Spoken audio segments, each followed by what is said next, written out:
So welcome back to discussion on electrostatics in matter. So today topic is linear dielectrics. So till now we have discussed what is the effect of external electric field on dielectrics in general. So if you have a dielectric material made up of rubber or plastic, any dielectric material, then if you exert some external electric field with some strength E or E applied. Okay, so better I will use the term E applied. Then what would happen? We know that there will be some kind of polarization will be induced inside the material. Okay, so some polarization will be induced here, and we'll have some net electric field inside. Now the net electric field E may not be equal to the E applied. The reason is if you have the polarization, there will be some bound charges within the material, maybe some negative charges here, or we can get some positive charge here, the surface charges, and as well as the volume charges would be present. So obviously we'll get some induced electric field, and obviously that would be opposite to the applied electric field. So we'll get some induced electric field, and therefore the total electric field inside the material would be slightly lesser than the applied field. Okay. Now, a material is called linear dielectric if this polarization is directly proportional to the electric field inside the material. Okay, so a material is said to be linear dielectric.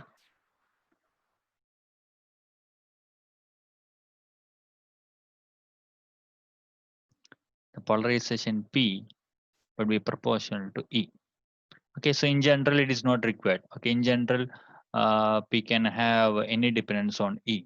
But if the P strictly depends only on the first power of the electric field, then the material is called linear dielectric. Okay, then what about nonlinear? So a material is called nonlinear. The polarization P will have some proportional to, it will have the term like E square, E cube, etc. Okay, so if this C1, C2, C3 are some constants of particular dimensions, okay, the required dimensions. So if C2, C3, everything is 0, then the material become linear. Okay, and if C2 is present, C3 is present, then material is called nonlinear. So usually most of the material shows only the linear dielectrics in case of moderate electric field. But if you apply very strong electric field, then what happens that some material shows the second order nonlinearity or third order nonlinearity and so on. Okay, so depending upon the strength of the electric field, if the strength of the electric field is weak or moderate, then we'll get only linear property. The polarization will be only proportional to electric field. Okay, so that this linearity, so in most of the problem in most of the applications in physics we use the linear properties of the material, but after the invention of laser it is possible to have a very strong electric field. So after the invention of laser beams, we have got many nonlinear phenomena in physics. Okay, and it has certain technological applications. Okay, so if the electric field is weak or if the electric field is moderate, then the material shows only the linear property. Okay, so our discussion, I will strictly discuss only about the linear dielectrics. So non-linear is beyond our syllabus, so we will not discuss it. And if you are interested, you can just go through this topic, and you might have learned this in detail when you are going for post graduation in physics, MSc physics. Okay, so for the time being, the linear dielectric is enough for our discussion. Okay, so for linear dielectric, I already said the polarization P is proportional to the electric field inside the material. So I can have some proportionality constant here. So the proportionality constant is represented as epsilon 0 chi E times E. So epsilon 0 is a well-known quantity, is called the permittivity of free space, and chi E is called electric susceptibility. Now, what is the role of chi e? Is it a scalar quantity or tensor quantity? Okay, since we already know about the thing that the polarization, direction of polarization need not be along the same direction of the electric field. So therefore, this chi e in general, it would be a tensor. Okay, so in general, it's a tensor quantity. Okay, so now we can discuss what is the electric displacement vector in case of linear dielectric.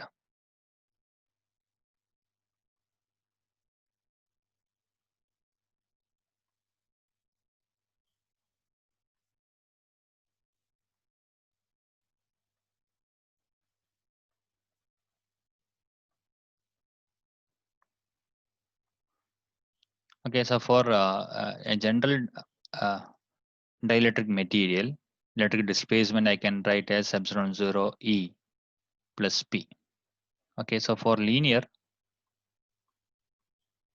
material, what would be D? D I can write epsilon 0 times E plus P can be written as epsilon 0 chi E times E. So therefore this equation become epsilon 0 times 1 plus chi E into E.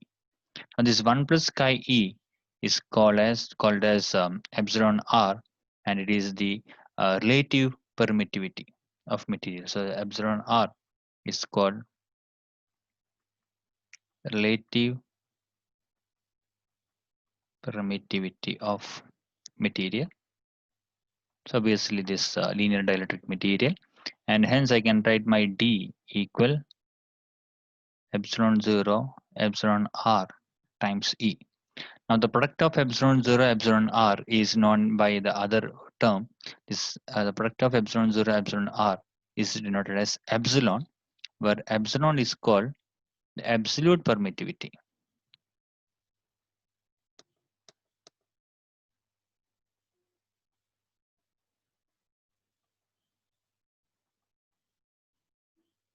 It's called the absolute permittivity of material. So hence I can write my D equal to epsilon times E. Okay, so the for in case of a linear dielectric material, the relation between the electric displacement and the electric field is very simple. The D is simply the epsilon times E. Okay, now since D is epsilon times E, can we say that the electric field and the electric displacement are equivalent in case of linear dielectric? Is it correct or not? Okay, so the question is whether D and E are equivalent for linear dielectric. Okay, so we already asked this kind of question when we discussed about dielectric in general. So we have introduced electric displacement in the context of dielectrics, and we have seen that the divergence of the electric field and the divergence of the electric displacement have similar structure apart from some constant. Okay, whereas the curl of the electric displacement and the curl of the electric field are not the same. Okay, so what about the D and E in case of linear dielectric? So if you directly look at it, then we can say that obviously the electric displacement and the electric field would have the equivalence, but it is not true. They are not equivalent. The answer is they are not equivalent. So we'll surprise to know that why it is not equivalent. Okay, so we should say that two vectors are equivalent if their divergence and the curl takes the same structure. Okay, so if you look at the divergence of electric displacement, del dot D would be equal to rho F, and del dot E equal to rho by epsilon 0. So divergence is same, the same structure. Now what about the curl? The curl of the electric field is always 0 in electrostatics. And what about del cross D? Is it 0 or not? The answer is it need not be 0.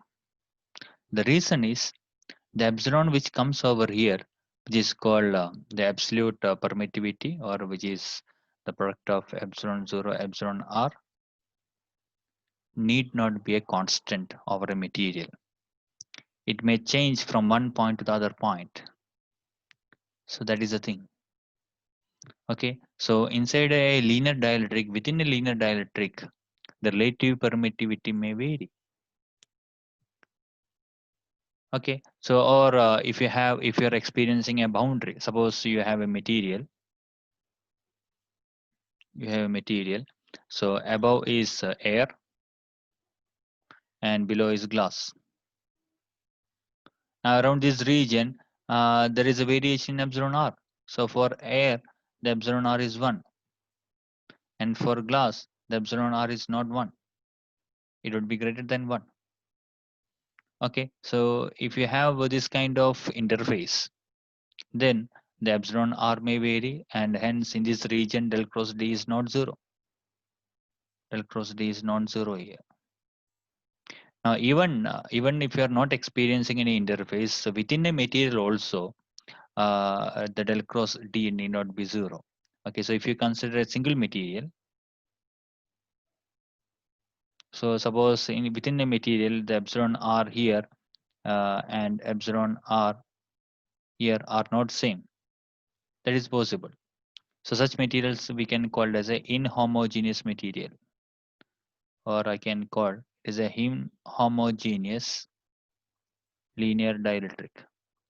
So if the linear dielectric is inhomogeneous, then there would be variation in the relative permittivity or absolute permittivity within the material, and hence here the curl of D need not be 0. So therefore, if you have, even though if you are having a linear dielectric, the electric displacement, the role of electric displacement and the role of electric field are not equivalent. Okay, so that is a very important information for us. Now there is another point here. If the material is homogeneous, then what is the case? Suppose if epsilon is constant throughout. Okay, so if epsilon is constant throughout, that means if the entire space is filled by a linear dielectric without any variation in relative permittivity, that is, the entire space is filled with a linear dielectric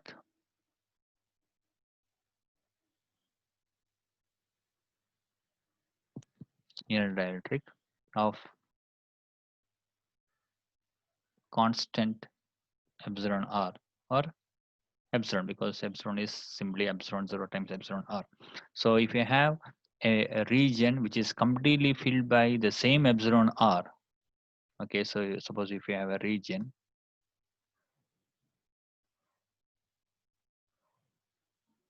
so this region is completely filled with the quantity with the same epsilon r, then we will get that del cross d, even del cross d would become 0, and del dot d become rho f.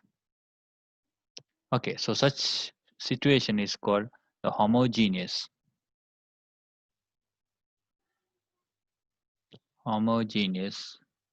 linear dielectrics. So in case of homogeneous linear dielectric,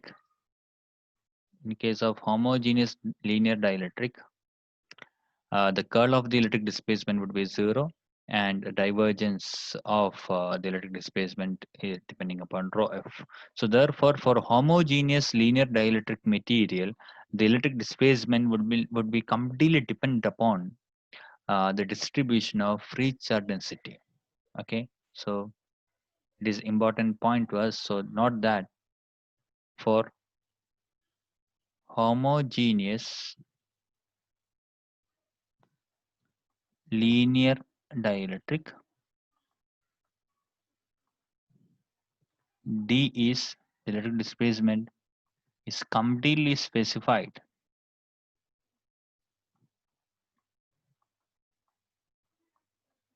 by rho f.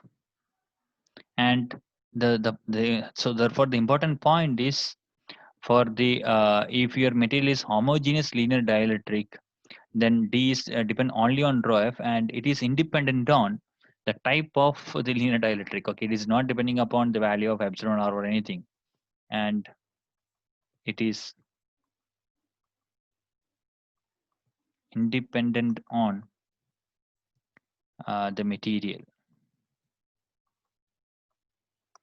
Okay, so if your material is homogeneous linear dielectric material, then D would be specified by rho f. There is no role over the relative permittivity of the material. There is no role over the material, whether the material is present or not. The D would be always same. So this information is required for us when you are going to the next session. Okay, so if that is the case, suppose you have a free charge, some free charge qf, or some free charge density rho f, and you want to know the electric field at some point. Okay, and suppose there is no material over here, it is completely vacuum. Okay, so vacuum is like the material with no polarization. So therefore the connection between the electric displacement and the electric field, I can write the electric field is equal to epsilon 0 times E vacuum plus the polarization of vacuum. But the polarization of vacuum itself is 0, because if there is no material, the polarization would be 0. So hence the electric displacement, I can write, I can always write epsilon 0 times the electric field, the expression for electric field at vacuum. And the expression for electric field at vacuum is well known to us. Suppose if you have a QF charge, then at a r distance, the electric field at a r distance, and suppose this point is P, the electric field at point P, I can write 1 by 4 pi epsilon 0 QF by r square and direction r cap. Okay. Now here, instead of vacuum, suppose you are filling with some material. So instead of vacuum, you are filling with a linear dielectric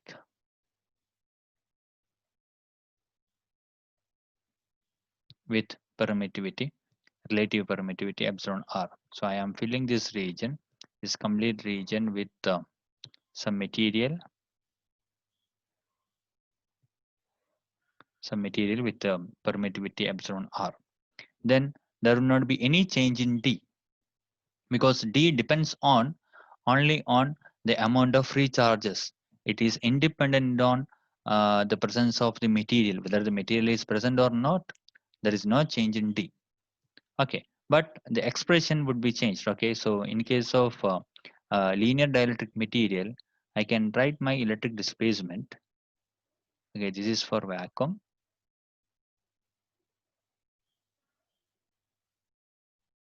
Now for linear dielectric, now this is not only linear dielectric, it is a homogeneous linear dielectric. So in case of homogeneous linear dielectric, this D is independent on the presence of material. So this is not only linear, this should be homogeneous linear dielectric. Okay, suppose you have homogeneous linear dielectric, there is at every point, if you take either this point or this point, at all point the relative permittivity are same. Okay, so at every point the relative permittivity are same. So such kind of material is called homogeneous linear dielectric material. So in case of homogeneous linear dielectric material, anyhow this D I can write epsilon 0 times epsilon r times the electric field inside the material. Okay, now the thing is the D which comes over here and D which comes over here are same, because one case is a vacuum, the other case is homogeneous linear dielectric. So in both the cases the amount of free charge densities are same, so hence D must be same. because in case of homogeneous linear dielectric material, d is independent on the presence of the material. So hence I can write this equal to, I can replace the d with epsilon 0 times E vacuum, that would be equal to epsilon 0 times epsilon r times the electric field inside the material.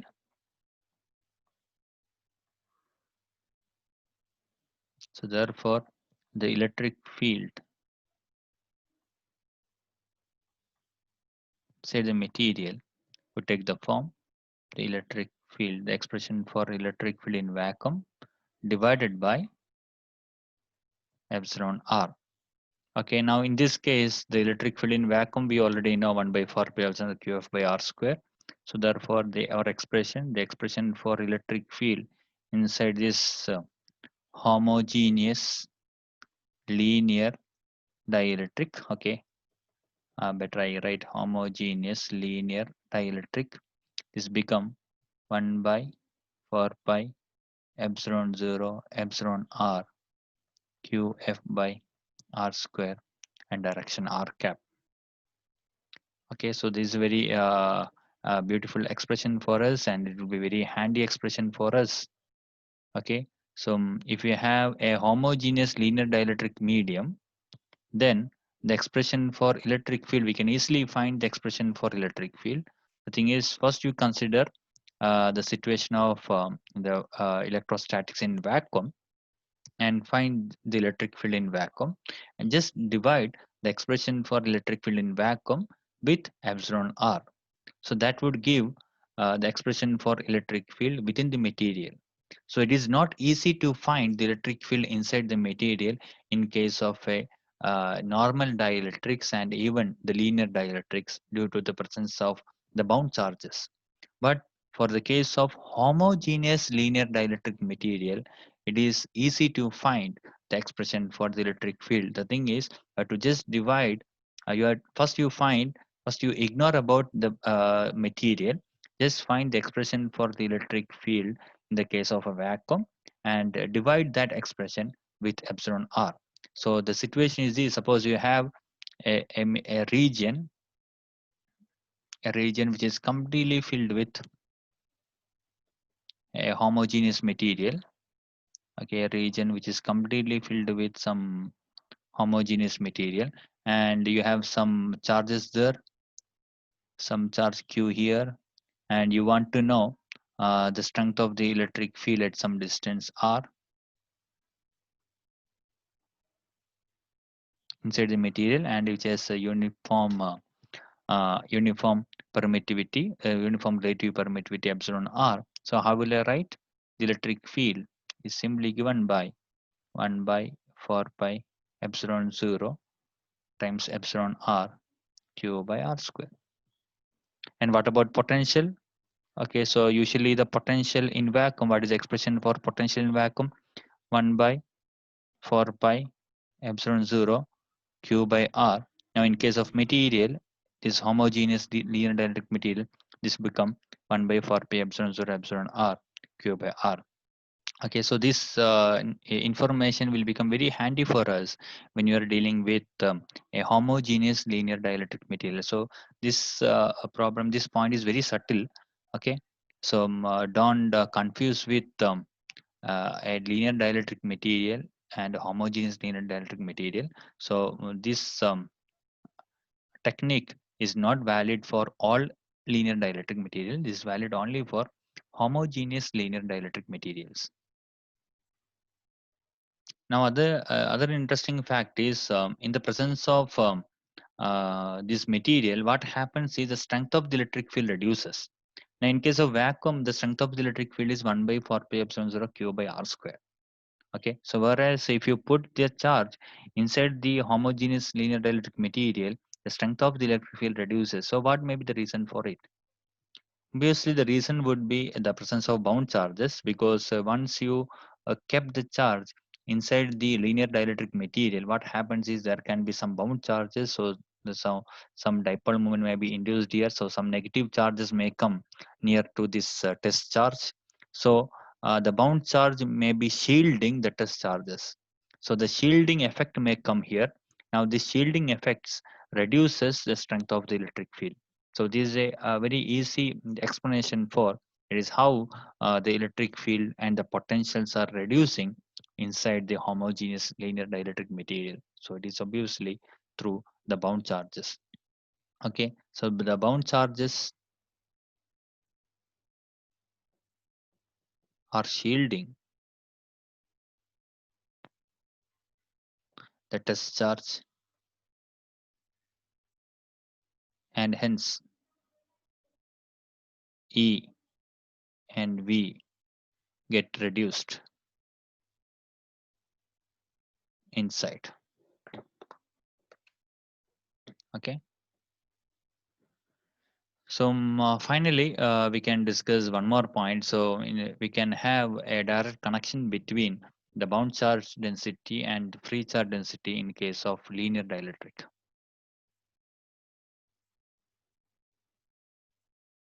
Connection between rho f and rho b for linear dielectric. Okay, the starting point is we know that the electric displacement is given by epsilon 0 epsilon r times E. So take divergence from both sides. So del dot D equal epsilon 0 epsilon r del dot E. Okay, remember this equation, this is possible only if epsilon r is constant throughout. Okay, so for so it should be homogeneous linear dielectrics. For homogeneous linear dielectrics, I can write del dot D equal to epsilon 0 epsilon r times del dot E. Now del dot D, I can write rho f, and del dot E is rho by epsilon 0. So rho f become epsilon r times rho, where rho is rho b plus rho f. So hence rho f, if you take epsilon r to the left side, rho f 1 minus epsilon r equal to epsilon r times rho b, or finally rho b can be as minus epsilon r minus 1 divided by epsilon r times rho f. So this is the simple connection between the bound charge densities and as well as the free charge density in case of a homogeneous linear dielectric. Okay, so we can stop our discussion here, and in the next class we can discuss about the boundary condition problem with linear dielectrics. I think there is no need for to the next class, we can discuss here itself, because we already discussed the boundary condition for dielectrics. So it is very easy to apply this for linear dielectrics. So boundary condition for linear dielectrics. So what are the boundary condition for dielectrics? So for dielectrics, d1 perpendicular minus d2 perpendicular equal to sigma f. So that is the first one. And second condition is d1 parallel minus d2 parallel equal p2 parallel minus p1 parallel. Sorry, p1 parallel minus p2 parallel. Okay. So that these are the boundary condition for dielectrics.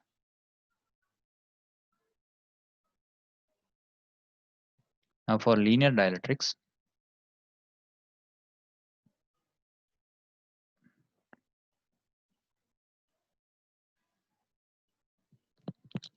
I have to just replace this d with epsilon times E. So I can write the first equation as epsilon 1 E1 perpendicular minus epsilon 2 E2 perpendicular equal sigma f. There is no change for the right side. And the second equation I can write epsilon 1 E1 parallel minus epsilon 2 E2 parallel equal P1 parallel minus P2 parallel. Okay, and if you want, we can discuss for the potential also. So for potential, the V1, it is the potential above would be same as the potential below. There is no change for a potential obviously, but there would be change for the gradient in potential.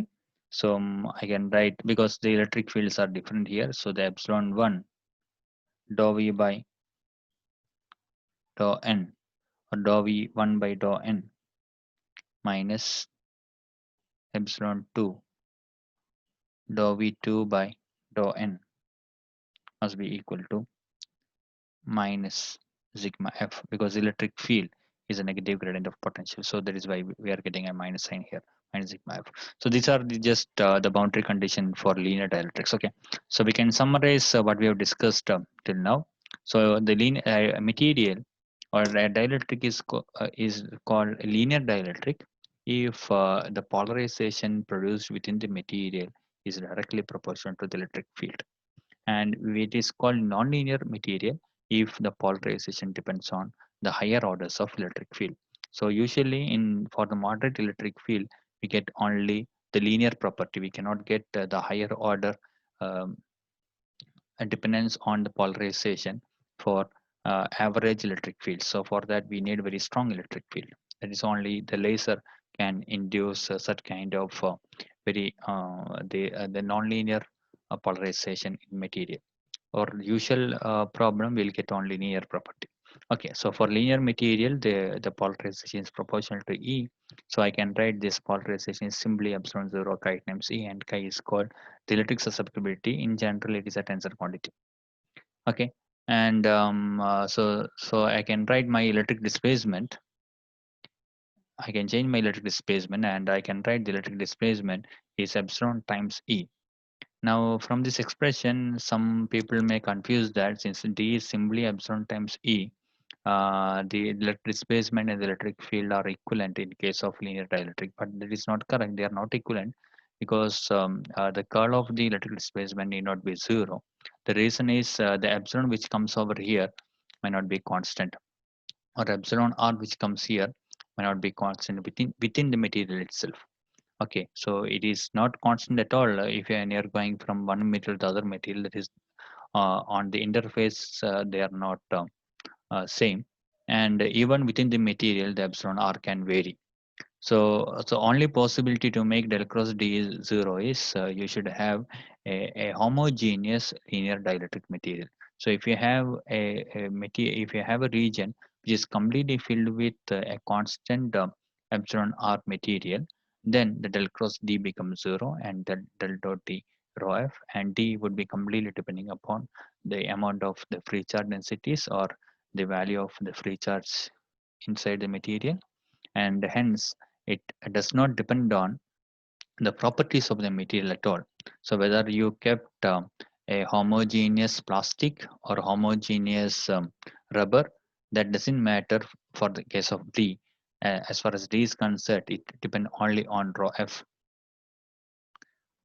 Okay, so therefore, for a homogeneous linear dielectric material, I can see that the electric field inside the material can be easily found if you can calculate the electric field of the same charge distribution in vacuum, because electric field inside the material can be known as electric field in vacuum for that charge distribution divided by epsilon r.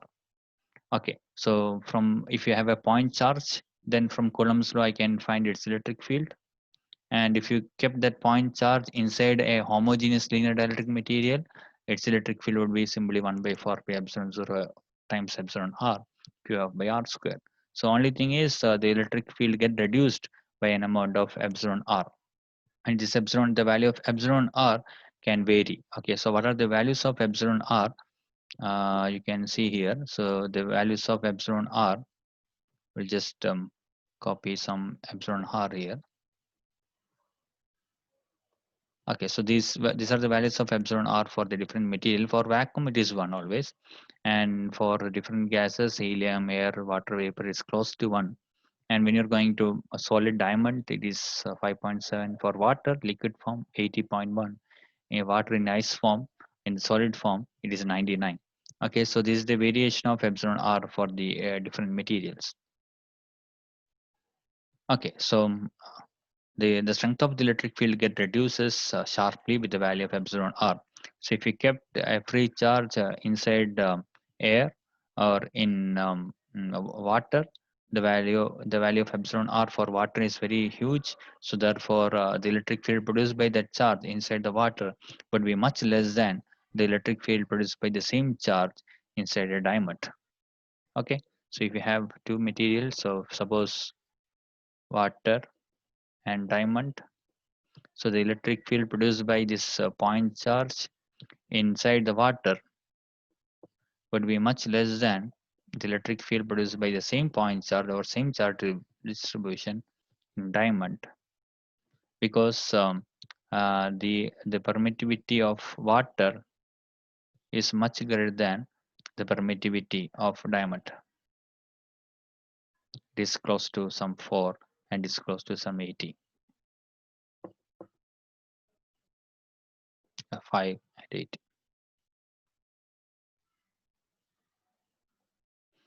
Okay, so that is the case. So the electric field and as well as the potential we can directly find for inside the homogeneous dielectric material.